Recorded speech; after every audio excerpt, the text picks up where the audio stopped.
Here's what nobody tells you about childhood trauma. It doesn't just hurt you once and disappear. It rewires how your brain reads people, handles stress, and connects with others. Most trauma survivors don't look damaged. They look capable, even strong. But that strength hides psychological patterns forged in survival mode. These are 5 traits psychology consistently finds in people who grew up navigating emotional chaos.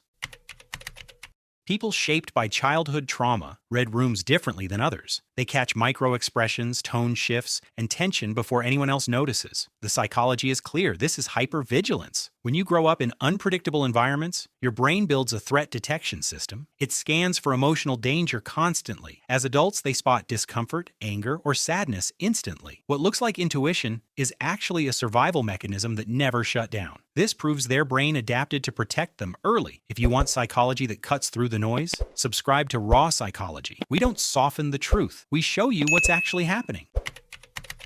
Many trauma survivors carry a weight that isn't theirs. They feel responsible when others are upset, anxious, or unstable. Research confirms this stems from role reversal in childhood. They learned that managing someone else's mood kept them safer. Now as adults, they people-please automatically. They absorb blame. They feel guilty for emotions they didn't cause. They don't just empathize. They take ownership of feelings that belong to other people.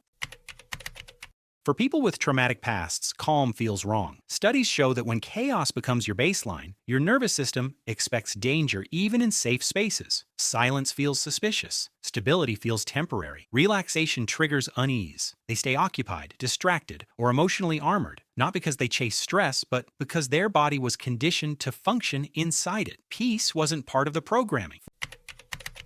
Trauma teaches one brutal lesson fast: depend on yourself. Psychology identifies this as defensive independence. When support was inconsistent or absent, the brain stopped expecting it. As adults, they handle everything alone. Asking for help feels vulnerable, even dangerous. They solve problems silently. Needing others feels like weakness. Independence wasn't a personality trait. It was a survival response to unreliable care.